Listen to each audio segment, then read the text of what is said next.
The name of the chapter is fire, friend and four.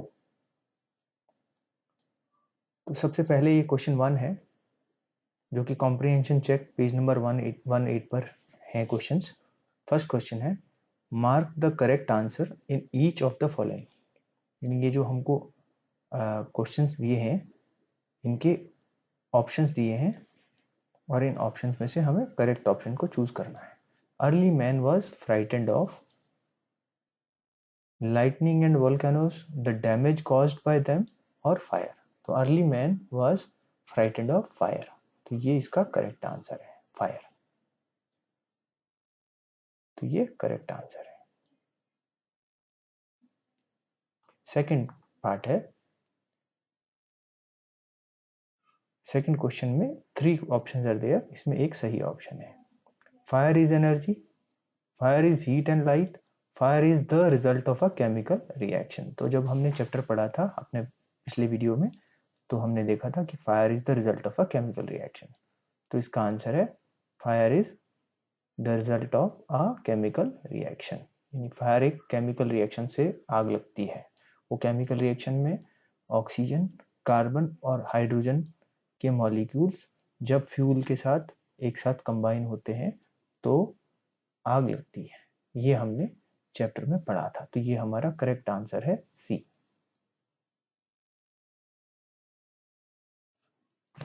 Next question देखते हैं। Question number 2 है from the boxes given below choose the one with the correct order of the following sentences. तो जो ये 4 questions दिए हैं, ये 4 things दिए हैं, 4 सेंटेंसेस, इनको हमें करेक्ट ऑर्डर में लिखना है। यानी पहले कौन सा आएगा और बाद में कौन सा आएगा। तो सबसे पहले लिखा है that is fire, a chemical reaction takes place, energy in the form of heat and light is released, oxygen combines with carbon and hydrogen. तो अभी हमने फर्स्ट क्वेश्चन में जब हमने कहा था oxygen combines with carbon and hydrogen, तो ये सबसे पहले आएगा, फर्स्ट प्लेस पे ये आएगा। First, a chemical reaction takes place. तो एक केमिकल रिएक्शन होती है जब ऑक्सीजन कार्बन और हाइड्रोजन के साथ मिक्स होती है तो एक केमिकल रिएक्शन होती है। Energy in the form of heat and light is release, तो ये थर्ड पार्ट है कि जब एक केमिकल रिएक्शन होती है तो उसमें एनर्जी निकलती है, हीट यानी गर्मी की गर्मी के रूप में, और लाइट का मीनिंग है यानी चमक के रूप में। हम जब आग जलती है तो हम देखते हैं कि आग में गर्मी भी होती है, हीट होती है बहुत ज़्यादा जो गर्म होती है आग, और दूसरा उसमें चमक होती है यानी उसमें लपटें निकलती हैं। तो एनर्जी की फॉर्म में हीट और लाइट दोनों निकलते हैं। एंड थर्ड है, इसके बाद फोर्थ है, इसका मतलब उसको आग कहते हैं, दैट इज फायर। तो ये आंसर करेक्ट है। सबसे पहले फोर्थ होना चाहिए। फोर्थ, इसमें कौन सा है फोर्थ, ये है, दोनों में फोर्थ है, इसमें भी इसमें भी। उसके बाद सेकंड होना चाहिए, सेकंड, तो इसमें सेकंड है, इसमें सेकंड नहीं है, तो आंसर करेक्ट ये वाला होगा। तो हम इसको हाईलाइट कर देते हैं। तो this is the right answer. अब वर्किंग विद द टेक्स्ट के क्वेश्चन हैं पेज 119 पर। फर्स्ट क्वेश्चन है what do you understand by the flash point of a fuel. तो किसी फ्यूल का यानी जो जलाने वाली चीज होती है उसका फ्लैश पॉइंट क्या होता है। तो फ्लैश पॉइंट हमने पहले पढ़ा था हमारे पिछले वीडियो में जब हमने चैप्टर पढ़ा था। यानी फ्लैश पॉइंट वो होता है, ऐसा टेम्परेचर होता है जिस पर कोई चीज जलना शुरू करती है। तो the answer is the temperature at which a fuel begins to burn is called its flash point. तो ऐसा टेम्परेचर यानी कि जो तापमान, इतनी गर्मी कि वो चीज जलनी शुरू हो जाती है। फ्यूल मतलब कोई भी चीज जो जलती है, जैसे कि oil, paper, would, petrol, diesel etcetera. तो जो जिस टेम्परेचर पर वो चीज जलनी शुरू हो जाती है, बिगिंस मतलब शुरू होना, तो उसको हम फ्लैश पॉइंट कहते हैं। क्वेश्चन 2 है what are some common uses of fire. इसका फर्स्ट पार्ट, और सेकंड पार्ट है in what sense is it a bad master. तो फायर जो है, आग जो है, इसके कॉमन यूज क्या है, मतलब उसको हम कैसे यूज करते हैं वो बताना है। तो फर्स्ट का आंसर है some of the common uses of fire are to cook food. तो पहला है cook food, cook food. Second है वार्म द होम्स, यानी खाना बनाए, फर्स्ट यूज है। और सेकंड है घर को गर्म रखते हैं फायर से। अगर हम आग जलाते हैं, आपने देखा होगा घर में जब हमको गर्म करना होता है तो हम आग जलाते हैं घर के आसपास विंटर्स में, in winters. And to generate electricity, generate electricity का मतलब बिजली पैदा करने के लिए भी हम फायर का यूज करते हैं। सेकंड क्वेश्चन था कि कि ये जो आग है वो बैड मास्टर क्यों है, बैड मास्टर मतलब हमारे लिए खराब क्यों बन जाती है। तो इसका आंसर है it is a bad master because if it is not kept under control. तो अगर अंडर कंट्रोल नहीं होती है, अगर हम उसको अपने कंट्रोल में नहीं रखेंगे, यानी काबू में नहीं रखेंगे, नियंत्रण में नहीं रखेंगे, तो it can prove very dangerous. तो वो हमारे लिए खतरनाक हो सकती है। डेंजरस का मीनिंग होता है खतरनाक।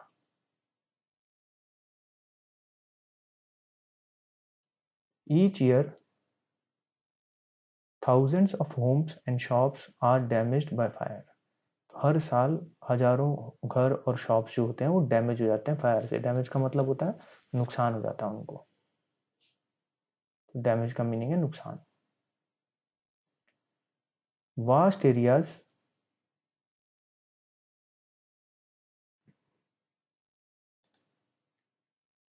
vast areas of forest are also destroyed and hundreds of people are killed in or injured। तो बहुत सारे एरिया जो होता है फॉरेस्ट का वो भी डिस्ट्रॉय होता है हर साल, और हजारों हजारों लोगों की डेथ भी हो जाती है या वो उनको चोट भी लग जाती है। हंड्रेड्स ऑफ पीपल का मतलब हजारों लोग, किल्ड का मतलब है मर जाते हैं या इंजर्ड हो जाते हैं, उनको चोट लग जाती है। तो ये इसका आंसर है। क्वेश्चन नंबर 3 है match items in column A with those in column B. तो कॉलम ए और बी दिया है, एक में दिया है fuel, lighted matchstick, air, oxygen, coal burning, heat, ये सब दिए हैं क्वेश्चंस। तो इसका करेक्ट आंसर हो फ्यूल जो है वो सभी फ्यूल है, जैसे कोल फ्यूल है, वुड फ्यूल है, कुकिंग गैस फ्यूल है, एयर फ्यूल नहीं है। तो ये हो गया फर्स्ट का आंसर। फ्यूल में ये आ जाएगा, ये भी आएगा, ये भी आएगा, ये फ्यूल है, ये भी वन में आएगा, ये भी वन में आएगा। तो ये सब फ्यूल है। और सेकंड है ऑक्सीजन। तो ऑक्सीजन कहाँ मिलती है, एयर में मिलती है। तो ये सेकंड का आंसर है एयर। और हीट, हीट क्या है, हीट हमें कैसे मिलती है, स्मोल्डरिंग पेपर। अगर हमें आग लगानी है तो हमें या तो स्मोल्डरिंग पेपर चाहिए, तो इसका थर्ड है, यानी जिस पेपर के ऊपर आग लगी हो, या फिर कोयले से हो जाती है हीट, हम गरम कोयला, जलता हुआ कोयला लगा देते हैं, ये भी 3 का आंसर है। और लाइटेड मैचस्टिक यानी माचिस से भी हम हीट देते हैं। तो हमको ये सभी आंसर थर्ड के हो गए। तो आंसर इसका है फ्यूल, कोल होता है, वुड होती है और कुकिंग गैस होती है। फ्यूल में कोल, वुड और कुकिंग गैस होती है। और ऑक्सीजन एयर होती है। और हीट जो है वो किससे दे सकते हैं, लाइटेड मैचस्टिक से, यानी माचिस की तिल्ली से, या जलते हुए कोयले से, या फिर स्मोल्डरिंग पेपर से, यानी जलते हुए पेपर से। तो हम आग कैसे लगाते हैं किसी चीज को, माचिस से, या बर्निंग कोल से, कोयले से, या मोमबत्ती से भी लगा सकते हैं, या फिर पेपर को हम जला करके उससे भी लगा सकते हैं। तो ये इसका आंसर है।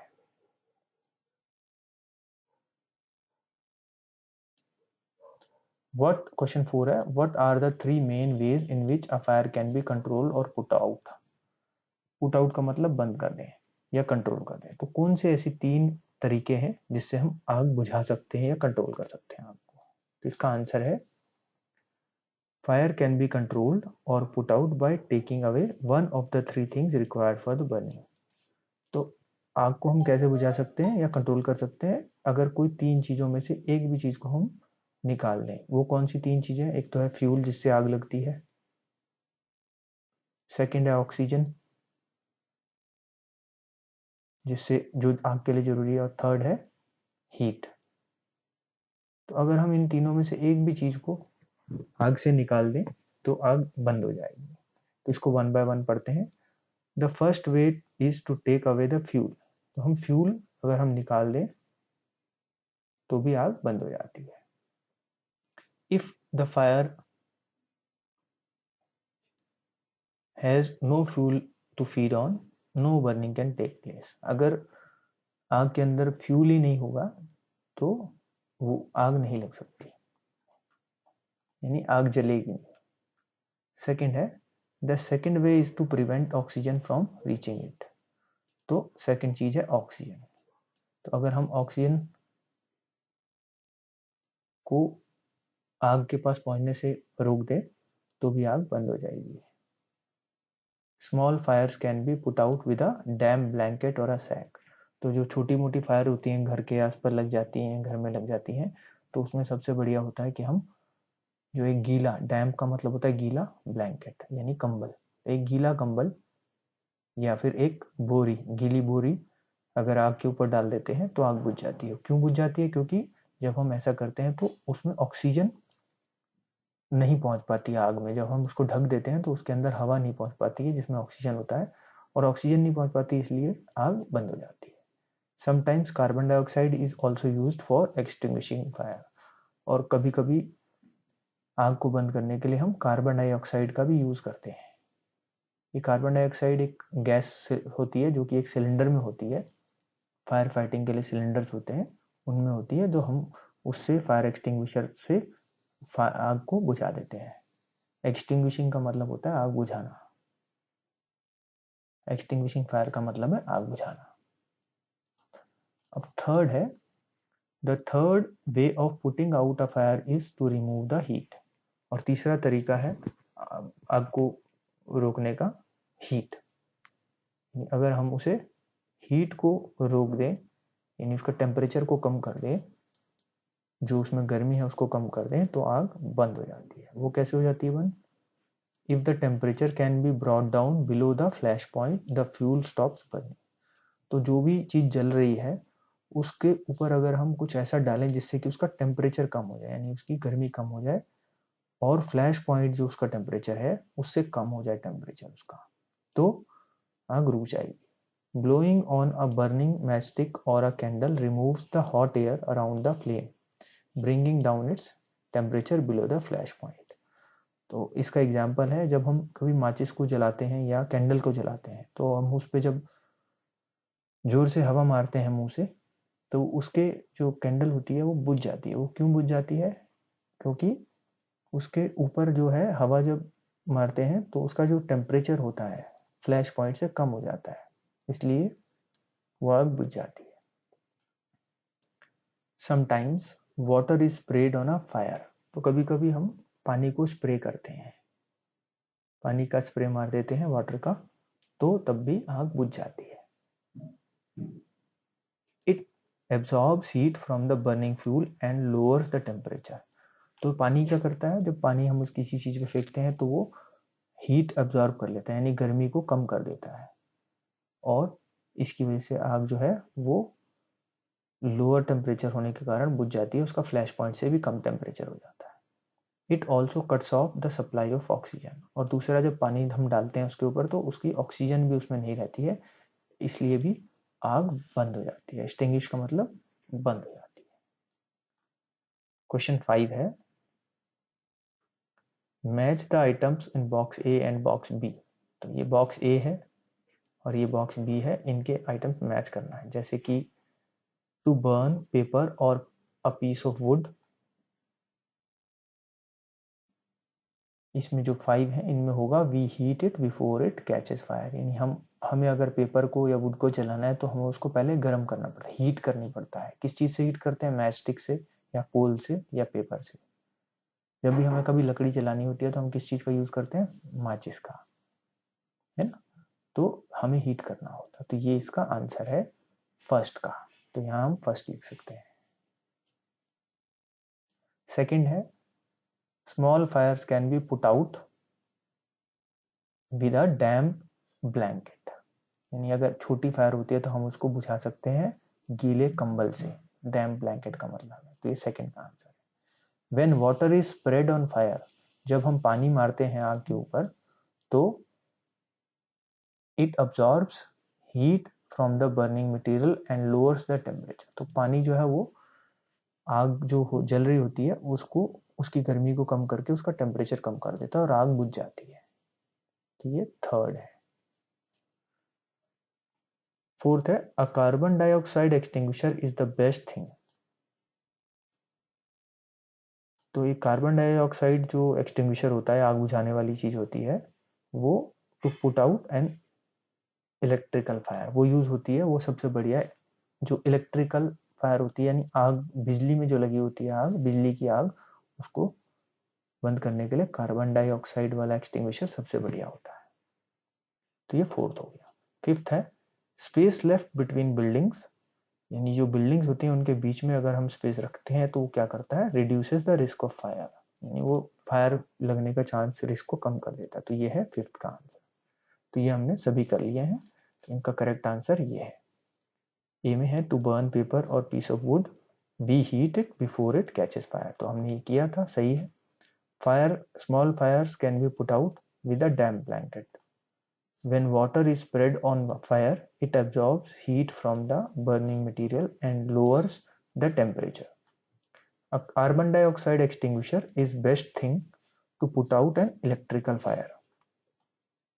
Space left between buildings to reduces the risk of fire, reduces the risk of fire, तो ये करेक्ट आंसर है। क्वेश्चन 6 है why does a burning candle go out when you blow on it, यानी जब हम जलती हुई मोमबत्ती के ऊपर फूंक मार देते हैं, ब्लो का मतलब फूंक मारते हैं, तो वो क्यों बुझ जाती है।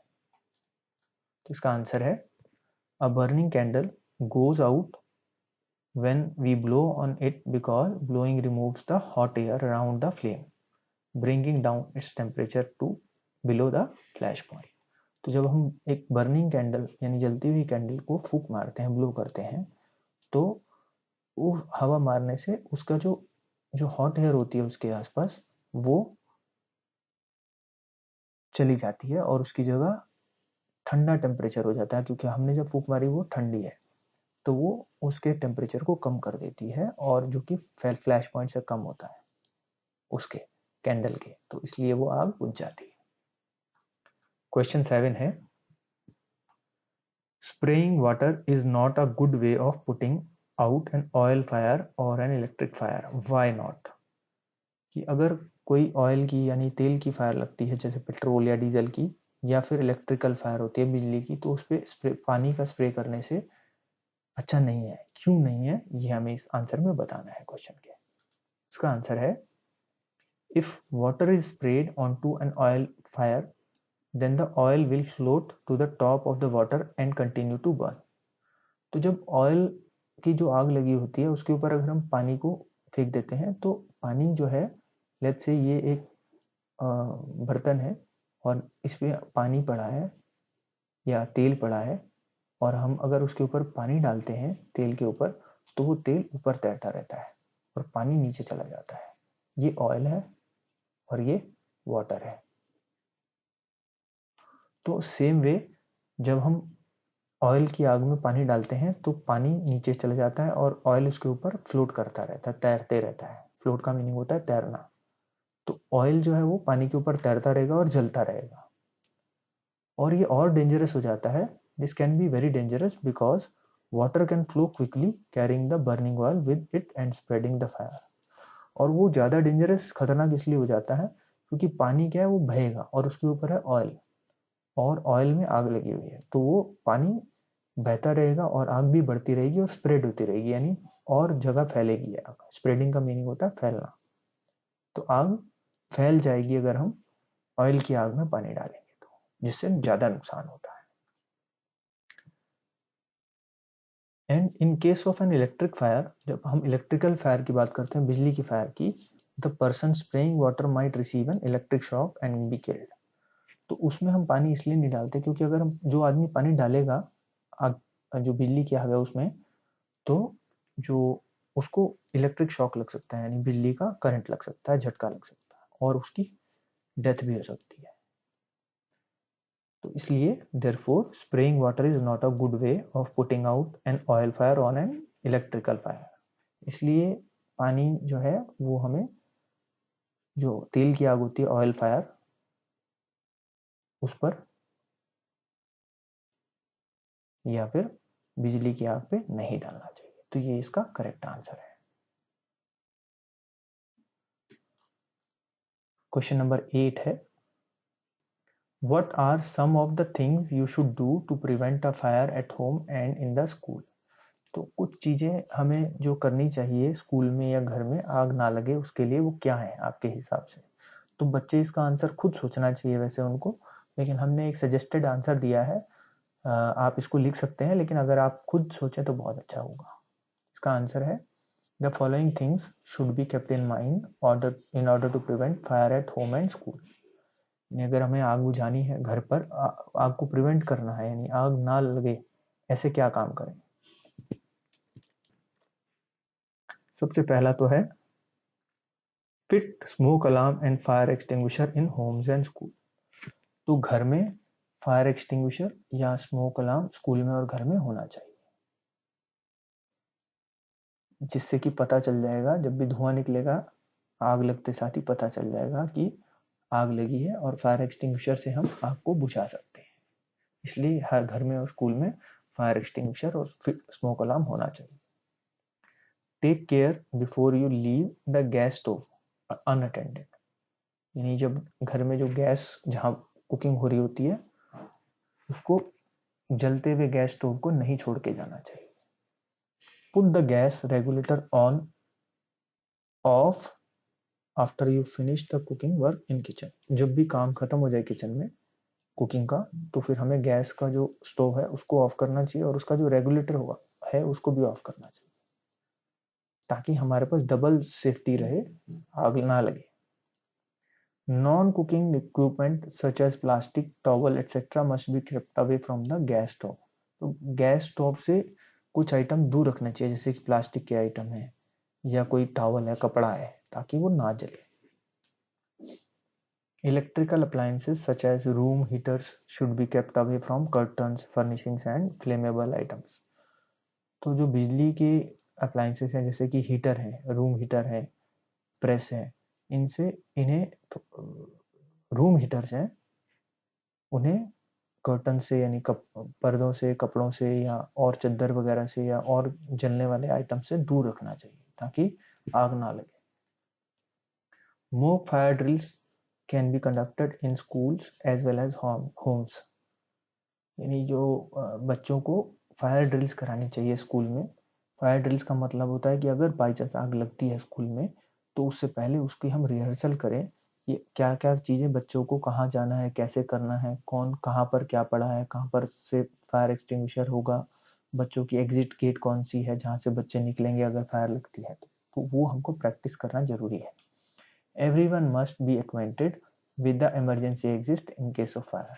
और सबको पता होना चाहिए कि इमरजेंसी एग्जिट कौन सी है जिससे हम निकलेंगे अगर आग लग जाएगी तो। Insulated and grounded electrical cord must be use. तो जो तारें यूज होती हैं वो बहुत अच्छी क्वालिटी की यूज होनी चाहिए घरों में और स्कूल में, और उनके ऊपर इंसुलेशन होना चाहिए। इंसुलेशन का मतलब ऐसी चीज जिससे कि वो तार से करंट ना लगे अगर उसको पकड़ा भी जाए तो। उसके ऊपर रबड़ की कोटिंग होती है और रबड़ जो होता है उससे करंट नहीं लगता है। Everyone must know the emergency contact numbers of the fire brigade or the fire department of the area. तो जो इमरजेंसी कॉन्टैक्ट नंबर होते हैं फायर डिपार्टमेंट के, फायर ब्रिगेड के, वो सबको पता होने चाहिए। तो ये जो है आंसर इस क्वेश्चन का है। हाउएवर बच्चों को इसका आंसर खुद अपने वर्ड्स में और अपने तरीके से लिखना चाहिए। नेक्स्ट है working with the language which is on page 120। तो सबसे पहला क्वेश्चन है, find 10 examples of verbs in the simple present tense in the text fire, friend and foe. तो हमें 10 एग्जाम्पल्स ढूंढने ऐसे वर्ब्स के जो सिंपल फॉर्म में हैं, जो चैप्टर के अंदर दिए हुए हैं। तो वो हैं, हमने सर्च किया है, इसको पढ़ा है। तो first, combines, call, comes, blow, bursts, gets, means, stops, absorbs and lowers। ये verbs हैं जो कि एक्शन वर्ड्स होते हैं, और ये सब सिंपल प्रेजेंट टेंस में है। सिंपल प्रेजेंट टेंस में verbs में अगर सिंगुलर नाउन होता है तो उसके साथ में एस आता है, और अगर प्लूरल होता है तो उसके साथ में एस नहीं आता है। तो जैसे ब्लो, कॉल, ये सब में एस नहीं है दोनों में, बाकी सब में लास्ट में एस है। तो ये इसका आंसर है। क्वेश्चन 2 है, fill in the blanks in the sentences below with words from the box, you may use a word more than once। तो ये जो बॉक्स में वर्ड्स दिए हैं जैसे कार्बन, कॉज, फायर एंड स्मोदर, ये जो वर्ड दिए हैं इनको हमें fill in the blanks में यूज करना है। एक वर्ड को हम दोबारा भी यूज कर सकते हैं। तो हम देखते हैं, Gandhi ji life was devoted to the dash of justice and fair play. तो इसका है, गांधी जी की लाइफ जो है डिवोटेड थी कॉज, यानी किसी कारण के लिए। तो कॉज का मीनिंग होता है कारण, cause. Have you insured your house against, क्या आपने अपने घर का इंश्योरेंस कराया है, किस चीज के अगेंस्ट, फायर के लिए। तो fire. Diamond is nothing but dash in its pure form. तो डायमंड होता है कार्बन, जो प्योर कार्बन फॉर्म होती है वो डायमंड होती है। तो हम लिखते हैं कार्बन, इसका आंसर है carbon, carbon. If you put too much, fourth है, if you put too much coal on the fire at once, it will, जो अगर हम बहुत सारा कोयला डाल देंगे आग के ऊपर तो वो बुझ जाएगी। उसका है स्मोदर, स्मोदर। तो वो उसको बुझा देगी आग को, तो उसका मतलब होता है स्मोदर। आग को हवा नहीं लगेगी इसलिए बुझ जाएगी। फिफ्थ है, smoking is said to be the dash main dash of heart disease. तो कॉज, इसका आंसर है CAUSE, कॉज। स्मोकिंग जो है वो हार्ट डिजीज का मेन कारण है, कारण मतलब कॉज होता है। सिक्स्थ है, when asked by an ambitious writer whether he should put some dash into his stories. तो कोई एक राइटर है, उसको किसी ने बोला कि उसमें आग डाले, यानी फायर, स्टोरीज में। शी, सेवेंथ है, she is a dash copy of her mother. She is a carbon copy, आपने सुना होगा कि वो अपनी मम्मी की कार्बन कॉपी है। एट्थ है, it is often difficult to dash a yawn when you listen to a long speech on the value of time. तो ये बहुत मुश्किल होता है अपने आप को कंट्रोल करना यॉन करने से। यॉन मतलब उबासी लेने से। स्मदर, कि अपने आप को कंट्रोल करना बड़ा मुश्किल होता है जब कभी हम बहुत लंबी स्पीच सुन रहे होते हैं जो बहुत काम की नहीं होती। तो यॉन मतलब उबासी लेना या जमाई लेना, तो उसके लिए आएगा स्मदर। क्वेश्चन 3 है, one word is italicized in each sentence, find its opposite in the box and fill in the blanks। तो ये कुछ वर्ड्स दिए हैं, ये सभी वर्ड्स दिए हैं और इनका अपोजिट हमें ये दिया हुआ है। जैसे open, you were required, first में है you were required to keep all the doors open, not dash. तो ओपन जो है ये इटैलिक्स कैरेक्टर में दिया होगा, आपने देखा ये टेढ़े हो रखे हैं वर्ड्स, ये ओपन टेढ़ा है। ऐसे ही इधर में सेकंड वाले में एड टेढ़ा है, इटैलिक्स में है। तो इटैलिक्स फॉन्ट होता है ये, और ओपन का क्या होता है, शट। तो यहाँ पर आ जाएगा शट, अपोजिट जो है। Pupil, what mark did I get yesterday maths test. तो जो बच्चा है, स्टूडेंट है, वो पूछता है मैम मेरे कितने मार्क्स आए हैं कल के मैथ्स टेस्ट में। तो टीचर कहते हैं you got what you get when you add 5 and 5 and dash 10। 5 और 5 अगर ऐड करें तो 10 हो जाता है, एंड ऐड का अपोजिट क्या होता है, सब्ट्रैक्ट। तो यहाँ आएगा सब्ट्रैक्ट। तो स्टूडेंट्स के कितने मार्क्स आएंगे? उस स्टूडेंट के 10 में से 10 गया 0, तो उसके 0 मार्क्स आए। थर्ड है run 4 kilometre a day to preserve your health. Preserve जो है ये इटैलिक्स में दिया है, तो हमें इसका अपोजिट लिखना है। तो प्रिजर्व का अपोजिट होता है डिस्ट्रॉय। प्रिजर्व बचाना और डिस्ट्रॉय खत्म करना, बर्बाद करना, तो यहां पर आएगा डिस्ट्रॉय। तो इसका मीनिंग है कि अगर आप रोज 4 किलोमीटर दौड़ोगे तो आपकी सेहत बनी रहेगी, और run a lot more to destroy it, अगर बहुत ज्यादा दौड़ोगे तो आपकी सेहत खराब हो जाएगी। फोर्थ है if a doctor advises a lean and lanky patient to reduce, तो ये जो वर्ड है रिड्यूस ये इटैलिक्स में है, तो हमें इसका ऑपोजिट देखना है। His weight further be sure he is doing it to dash his income, तो रिड्यूस का आंसर होगा, रिड्यूस का ऑपोजिट होता है इंक्रीज। तो डॉक्टर अगर किसी को कहता है, अगर उसका वजन कम है और उसको और वजन कम करने को कह रहा है, तो इसका मतलब है कि वो अपनी इनकम बढ़ाना चाह रहा है। डॉक्टर अपनी इनकम को बढ़ाना चाह रहा है, तो उसको लिखेंगे इंक्रीज। फिफ्थ है the word is too much with us late and soon, getting and dash, तो इसमें है गेटिंग। गेटिंग जो है ये वर्ड इटैलिक्स में है, and dash will a waste our powers, तो गेटिंग का होता है स्पेंडिंग, तो इसका आंसर आएगा स्पेंडिंग।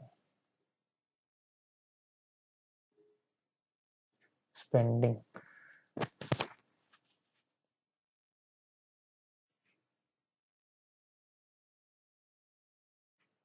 ये हो गया इसका आंसर। क्वेश्चन 4 है use the words given in the box to fill in the blanks in the sentences below. तो ये कुछ वर्ड्स दिए हैं, इनको यूज करना है फिल इन द ब्लैंक्स में। Across, along, past and through. The cat chased the mouse across the lawn, यानी लॉन में, पूरे लॉन में जो बिल्ली है वो माउस को यानी चूहे को पीछा कर रही थी। We were not allowed, second है we were not allowed to cross the frontier, so we drove along it as far as we could and came back happy। तो हमें क्रॉस नहीं करने दिया था बॉर्डर को, तो हम बॉर्डर के साथ साथ ड्राइव किए और खुश होकर के वापस आ गए। The horse went dash the winning post and had to be stopped with difficulty. जो हॉर्स था वो दौड़ते दौड़ते विनिंग पोस्ट से भी आगे निकल गया। आगे का मतलब वेंट पास्ट, उसने विनिंग पोस्ट को पीछे छोड़ दिया, विनिंग पोस्ट को पीछे छोड़ दिया। विनिंग पोस्ट का मतलब है जो जीतने का जहां जहां रेस खत्म हो जाती है उसको विनिंग पोस्ट बोलते हैं, जहां रिबन होता है, कुछ ऐसा होता है। It is not difficult, fifth fourth है it is not difficult to see dash your plan, anyone can see your motive. तो आपके प्लान को देखना, तो सी थ्रू, THROUGH, आपके प्लान को देखना मुश्किल नहीं है, कोई भी आपके प्लान को समझ सकता है, तो सी थ्रू। तो ये इसके आंसर्स हो गए सभी के। फिफ्थ है go dash the yellow line then turn left, you will reach the post office in 5 minutes। Go along,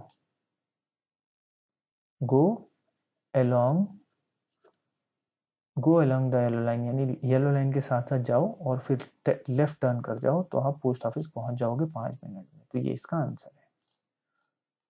तो हमने सभी क्वेश्चन आंसर्स कर लिए हैं इस चैप्टर के। आई होप ये क्वेश्चन आंसर्स आपको अच्छे से समझ में आ गए हैं। एंड इससे पहले हमारा वो वीडियो जरूर देखें जिसमें कि हमने इस चैप्टर को अच्छे से एक्सप्लेन किया है। All the best.